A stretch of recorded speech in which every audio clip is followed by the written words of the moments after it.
Hello friends and your study mate Sarika Ramola. और आज हम पढ़ रहे हैं इंडियन कॉन्स्टिट्यूशन में लोकसभा अध्यक्ष को, जिसे हम लोकसभा स्पीकर भी कहते हैं। फ्रेंड्स, अगर आपने इंडियन कॉन्स्टिट्यूशन से रिलेटेड और जो हमने टॉपिक्स बनाए हैं वो नहीं देखे हैं तो आप प्ले लिस्ट में जाके उनको देख सकते हैं। तो आज हम देख लेते हैं लोकसभा अध्यक्ष को। चलिए, सबसे पहले हम देखते हैं कि जो संसद है उसके 3 अंग हैं। पहला लोकसभा, राज्यसभा और राष्ट्रपति। ठीक है, पहला कौन सा है? लोकसभा, दूसरा राज्यसभा और तीसरा राष्ट्रपति। तो अगर आपके पास कभी ऐसा क्वेश्चन आता है कि संसद के कितने अंग हैं, तो संसद के 3 अंग हैं। ठीक है, बिना राष्ट्रपति के संसद पूरी नहीं हो सकती है। अगर क्वेश्चन आता है कि संसद के कितने सदन हैं, तो आपको 2 सदन बताने हैं। ठीक है, लोकसभा और राज्यसभा। अब आप देखिए, जो लोकसभा है उसे हम निचला सदन या निम्न सदन या लोकप्रिय सदन भी कहते हैं। ठीक है, और जो लोकसभा है उसी के पीठासीन अधिकारी यानी जो उस सभा का संचालन करता है उसको हम लोकसभा अध्यक्ष कहते हैं। ठीक है, बात समझ में आई? जब क्वेश्चन आएगा कि लोकसभा के पीठासीन अधिकारी को क्या कहा जाता है, तो आंसर क्या आएगा? लोकसभा अध्यक्ष। ठीक है, और जब लोकसभा का पीठासीन अधिकारी यानी अध्यक्ष अनुपस्थित होता है तो उसके कार्य कौन करता है? लोकसभा उपाध्यक्ष करता है। ठीक है, लोकसभा का एक उपाध्यक्ष भी होता है जो लोकसभा के अध्यक्ष की अनुपस्थिति में काम करता है। ठीक है, अब देखिए, जो लोकसभा अध्यक्ष होता है वो सामान्यतः क्या होता है? सत्ताधारी दल का मुखिया होता है। ठीक है, सत्ताधारी दल का यानी जो पार्टी बहुमत से आई है, कहाँ पे? लोकसभा में, वहाँ से ही लोकसभा अध्यक्ष चुना जाएगा सामान्यतः। ठीक है, बहुत कम चांस ऐसे हुए हैं कि दूसरी पार्टी का लोकसभा अध्यक्ष चुना गया हो। लोकसभा जो अध्यक्ष होता है वो लोकसभा और उसके प्रतिनिधियों का मुखिया होता है। ठीक है, साथ ही सभी संसदीय मामलों में उसका जो निर्णय होता है वो अंतिम माना जाता है। किसका निर्णय? लोकसभा अध्यक्ष का। ठीक है, अब आप देखिए कि जो लोकसभा होती है उसमें पूरे देश से जो प्रतिनिधि चुन के आते हैं वो प्रत्यक्ष मतदान के द्वारा चुन के आते हैं। जैसे वर्तमान में लोकसभा में 543 सीटों पर लोग प्रत्यक्ष रूप से निर्वाचित होके आए हैं, जनता के प्रतिनिधि। जब वो आम चुनाव द्वारा चुन के आ जाते हैं लोकसभा में, तो उनके द्वारा क्या किया जाता है? लोकसभा के अध्यक्ष का चुनाव करवाया जाता है। ठीक है, जब उनकी आम चुनाव की पहली बैठक होती है उसके पश्चात जो सदस्य होते हैं उन्हीं के बीच में से अध्यक्ष और उपाध्यक्ष का चुनाव होता है। ठीक है, तो अगर आपके पास क्वेश्चन आएगा कि लोकसभा के अध्यक्ष का चुनाव कौन करता है, तो लोकसभा के सदस्यों द्वारा। ठीक है, निर्वाचित सदस्यों द्वारा, जो चुन के आए हुए हैं उनके द्वारा। ठीक है, अध्यक्ष और उपाध्यक्ष का चुनाव करवाया जाता है। अब आप देखिए, जो अध्यक्ष और उपाध्यक्ष के चुनाव की पूरी व्यवस्था है वो की गई है आर्टिकल 93 में। ठीक है, अनुच्छेद 93 में इसकी व्यवस्था की गई है अध्यक्ष और उपाध्यक्ष के चुनाव की। ठीक है, अब एक क्वेश्चन आता है कि लोकसभा के सदस्य को शपथ कौन दिलवाता है?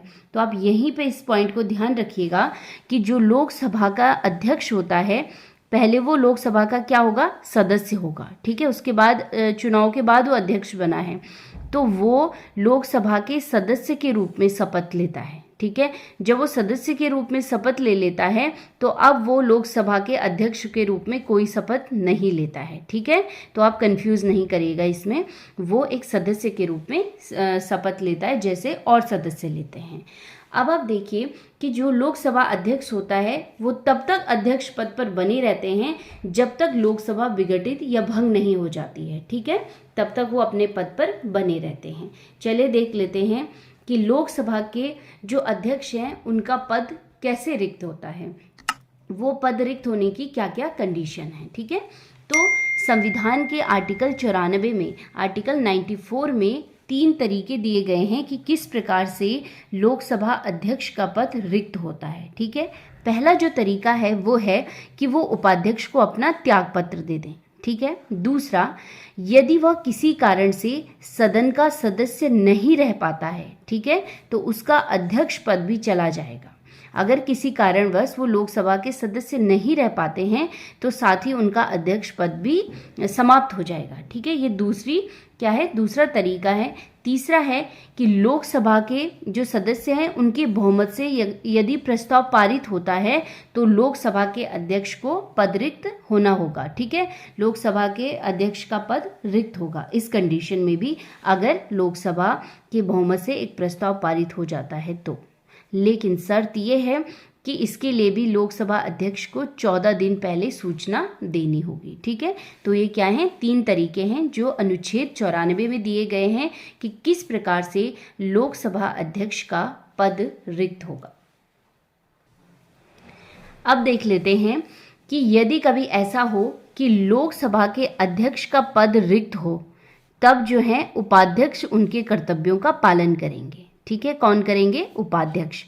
और अगर ऐसा हो कि उपाध्यक्ष का पद भी रिक्त हो, वो भी अनुपस्थित हो, देखिए पहले क्या हो रहा है, अध्यक्ष अनुपस्थित हैं तो कौन कर रहे हैं, उपाध्यक्ष अध्यक्षता कर रहे हैं लोकसभा सदन की। ठीक है, लेकिन अगर उपाध्यक्ष भी पद पे ना हो, यानी उनका पद भी रिक्त हो, तो तब कौन करेगा, तो तब राष्ट्रपति जिसे अध्यक्ष मनोनीत करेंगे वही अध्यक्षता करेगा। ठीक है, अब राष्ट्रपति क्या करेंगे, सदन में जो कोई सदस्य होंगे लोकसभा में, उनसे एक सदस्य को मनोनीत करेंगे अध्यक्षता के लिए। अगर यदि ऐसा भी नहीं हो पाया तो लोकसभा के सदस्य क्या करेंगे, अपने में से ही एक अध्यक्ष को मनोनीत कर सकते हैं कि वो आज हमारी क्या कर लेंगे, अध्यक्षता कर लेंगे। ठीक है, तो ये कंडीशंस है, अध्यक्ष नहीं है तो उपाध्यक्ष, उपाध्यक्ष नहीं है तो राष्ट्रपति किसी को मनोनीत कर सकते हैं, और अगर ऐसा भी नहीं होता है तो खुद सदन के सदस्य किसी को भी मनोनीत कर सकते हैं। ठीक है, एक कंडीशन ये है। दूसरा, अगर आप देखिए कभी ऐसा हो कि लोकसभा के अध्यक्ष को पद से हटाने की प्रक्रिया चल रही है, इसको ध्यान दीजिएगा, लोकसभा के अध्यक्ष को पद से हटाने की प्रक्रिया चल रही है तो अध्यक्ष अध्यक्षता नहीं करेगा। ठीक है, उस टाइम पे वो अध्यक्षता नहीं करेंगे। दूसरी शर्त है इसी में, इसी प्रक्रिया में, जब उनको पद से हटाया जा रहा है तो वो उस समय वोटिंग कर सकते हैं। ठीक है, वो अपने मत का प्रयोग कर सकते हैं, लेकिन कैसे कर सकते हैं, जब सभी मतदान कर रहे हैं, प्रथमता पहले में वो मतदान कर सकते हैं सारे प्रोसेस में, स्टार्टिंग में। ठीक है, लेकिन अगर ऐसी बात हो जाए कि पक्ष और विपक्ष क्या हो, उनके वोट बराबर हो जाए, है ना, दो मतलब पक्ष में भी 50 वोट पड़ गए हैं और विपक्ष में भी 50 वोट पड़ गए हैं, तो इस समय लोकसभा के जो अध्यक्ष हैं वो निर्णायक मत नहीं दे सकते हैं। ठीक है, जब उनको हटाने की प्रक्रिया चल रही हो वो निर्णायक मत नहीं दे सकते हैं। ठीक है, किस कंडीशन में, यदि वोट बराबर हो जाते हैं तो प्रथम उनको मत करने का अधिकार है। ठीक है, ये चीज़ क्लियर होनी चाहिए। चलिए अब देख लेते हैं कि लोकसभा अध्यक्ष के कार्य कौन कौन से हैं। ठीक है, आखिर लोकसभा के अध्यक्ष को हम बनाते क्यों हैं, उनके कार्य और शक्तियां क्या क्या हैं। ठीक है, पहला इनका जो सबसे महत्वपूर्ण कार्य है कि सदन की कार्यवाही का संचालन कौन करेगा, लोकसभा अध्यक्ष करेंगे।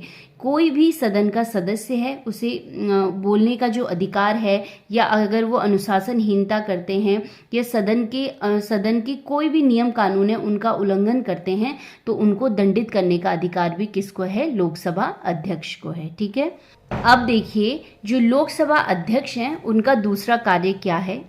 आर्टिकल 100 के अंतर्गत यदि सदन में गणपूर्ति मतलब जितने लोग हैं और उनकी पूर्ति नहीं हो पा रही है, यानी 1/10 सदस्यों का अभाव हो तो अध्यक्ष सदन को स्थगित कर सकता है। इसका मतलब है कि अगर लोकसभा में 1/10 सदस्य पूरे नहीं पहुंचे हैं तो लोकसभा अध्यक्ष क्या करेंगे, इस कार्यवाही को स्थगित कर देंगे, क्योंकि गणपूर्ति पूरी नहीं हो पाई है तो कार्यवाही आगे नहीं होगी। ठीक है, इसका मतलब ये है। और किस आर्टिकल में है, आर्टिकल 100 में है। ठीक है, और गणपूर्ति कितनी होनी चाहिए, कुल सदस्य संख्या का 1/10। ठीक है, ये याद रखिएगा आप। नेक्स्ट है, यदि किसी प्रस्ताव पर पक्ष और विपक्ष, ठीक है, कोई प्रस्ताव आया है, कोई बिल आया है और उसमें पक्ष और विपक्ष दोनों का मत बराबर हो गया हो। ठीक है, मैंने फिर बोला है आपको, फिर बता देती हूँ एग्जाम्पल, 50-50 वोट दोनों के पड़ गए हैं पक्ष और विपक्ष में। ठीक है, तो क्या होगा, इसमें अब डिसीजन नहीं दे पा रहे हैं कि आखिर किसका पक्ष माना जाए। ठीक है, किसको हम सही माने। तो अब जो निर्णायक मत देगा वो कौन देगा, लोकसभा अध्यक्ष देगा। ठीक है, स्पीकर देगा। ठीक है, तो ये ध्यान रखिएगा कि अगर कोई बिल आता है सदन में और उसमें बराबर मतदान हो गया है तो अब निर्णायक मत देने का अधिकार लोकसभा अध्यक्ष को होता है। ठीक है, नेक्स्ट है, अगर देखिए कभी क्या होता है कि कोई विधेयक आया है, ठीक है, कोई बिल आया है, लोकसभा और राज्यसभा में आया, लोकसभा और राज्यसभा में इस बिल पर कोई मतभेद हो गया है। ठीक है, क्या हो गया है, मतभेद हो गया है दोनों में। तो अब राष्ट्रपति क्या करेंगे, बहुत ध्यान दीजिएगा, राष्ट्रपति आर्टिकल 108 के अंतर्गत संयुक्त बैठक बुलाते हैं। ठीक है, ज्वाइंट मीटिंग यहाँ पे बुलाते हैं, किस किस की, लोकसभा और राज्यसभा की। किस अनुच्छेद के अंतर्गत, अनुच्छेद 108 के अंतर्गत। और कौन बुलाता है, राष्ट्रपति। ठीक है, अब जब ये संयुक्त बैठक होती है तो इसकी अध्यक्षता कौन करता है, लोकसभा अध्यक्ष करता है। ठीक है, तो क्वेश्चन ये पूछे जाते हैं कि जो लोकसभा और राज्यसभा की संयुक्त बैठक होती है उसकी अध्यक्षता कौन करता है, तो कौन करता है, लोकसभा अध्यक्ष करता है। ठीक है, जो ये पैराग्राफ है यहाँ से 3-4 क्वेश्चन बन जाते हैं कि संयुक्त बैठक में किस किस की होती है, लोकसभा और राज्यसभा की, कौन बुलाते हैं, राष्ट्रपति, अध्यक्षता कौन करते हैं, लोकसभा अध्यक्ष, और किस अनुच्छेद के अंतर्गत, अनुच्छेद 108 के अंतर्गत। ठीक है, नेक्स्ट पॉइंट है, नेक्स्ट कार्य है लोकसभा अध्यक्ष का, अगर कोई भी विधेयक धन विधेयक है या नहीं, इसका जो अंतिम निर्णय लेता है वो कौन लेता है, लोकसभा अध्यक्ष लेता है। ठीक है, इस बात को ध्यान रखिएगा। और बहुत बारी क्वेश्चन पूछा गया है कि धन विधेयक पर अंतिम निर्णय किसका होता है। ठीक है, तो वो है लोकसभा अध्यक्ष का। ठीक है, नेक्स्ट है कि जो 10वीं अनुसूची के अंतर्गत दल बदल कानून है उसके अंतर्गत कोई जो व्यक्ति है वो सदन का सदस्य रहेगा या नहीं रहेगा, इसका अंतिम निर्णय भी कौन देता है, लोकसभा अध्यक्ष देता है। ठीक है, और इसको किसी न्यायालय में चुनौती नहीं दी जा सकती है। ठीक है,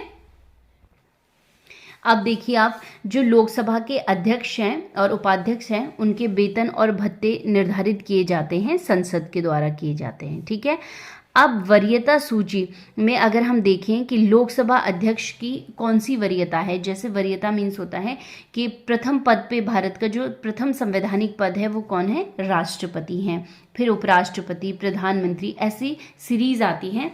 तो उसमें जितना स्थान भारत के मुख्य न्यायाधीश का है वही स्थान किसका है, लोकसभा अध्यक्ष का है। ठीक है, और कौन सा स्थान है, वो 7वां स्थान है। ठीक है, तो ये है लोकसभा। अब कुछ इंपॉर्टेंट पॉइंट देख लेते हैं लोकसभा अध्यक्ष से संबंधित। अब आपके पास अगर क्वेश्चन आता है कि लोकसभा अध्यक्ष किसके बराबर होते हैं, तो वो हैं भारत के मुख्य न्यायाधीश के बराबर। ठीक है, स्थान पूछेंगे तो 7वां स्थान आप बताएंगे। अब हम कुछ इंपॉर्टेंट पॉइंट्स देख लेते हैं, जैसे प्रथम लोकसभा अध्यक्ष कौन थे भारत के, तो वो थे गणेश वासुदेव मावलंकर। ठीक है, दूसरा पॉइंट है, कौन लोकसभा अध्यक्ष व राष्ट्रपति दोनों रहे, तो वो थे नीलम संजीव रेड्डी। ठीक है, 2 बार वो लोकसभा अध्यक्ष रहे हैं। ठीक है, नीलम संजीव रेड्डी। नेक्स्ट है देश के पहले दलित स्पीकर, वो हैं GMC बालयोगी। जब अटल बिहारी वाजपेयी सरकार अविश्वास प्रस्ताव पर 1 वोट के अंतर से गिर रही थी तो बालयोगी चाहते तो सरकार गिरने से बचा सकते थे, लेकिन उन्होंने ऐसा नहीं किया क्योंकि उन्होंने अपने जो पद है उस पद की गरिमा को बनाए रखा। ठीक है, इस टाइम पे उन्होंने अपनी पार्टी का साथ नहीं दिया यहाँ पे। ठीक है, जबकि वो दे सकते थे, क्योंकि भारत में जो लोकसभा अध्यक्ष होता है वो अपनी पार्टी से संबंध रखता है, उसका साथ नहीं छोड़ता है। ठीक है, जबकि अन्य देशों में ऐसा नहीं होता है। अगर वो लोकसभा या राज्य किसी भी सदन के स्पीकर बन जाते हैं तो वो पार्टी के सदस्य नहीं होते हैं, लेकिन भारत में बने रहते हैं। ठीक है, तो कौन थे वो, दलित स्पीकर GMC बालयोगी। ठीक है, नेक्स्ट है प्रथम महिला लोकसभा अध्यक्ष, तो वो थी मीरा कुमार।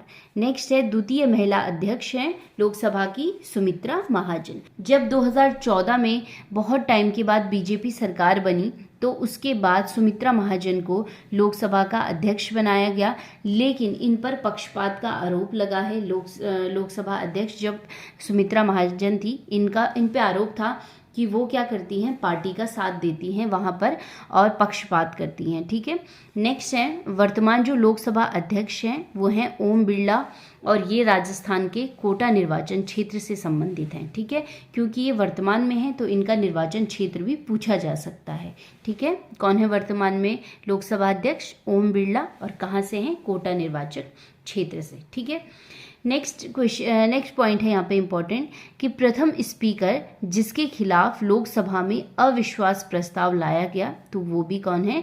जीवी मावलंकर हैं। ठीक है, और लेकिन ये प्रस्ताव पारित नहीं हुआ था। एक और इम्पोर्टेंट पॉइंट देख लेते हैं कि भारत में जब कोई लोकसभा अध्यक्ष बनता है, अभी मैंने आपको बताया पहले, तो वो पार्टी से संबंध रखता है, जबकि अन्य देशों में ऐसा नहीं होता है। ठीक है, भारत में रहते हैं।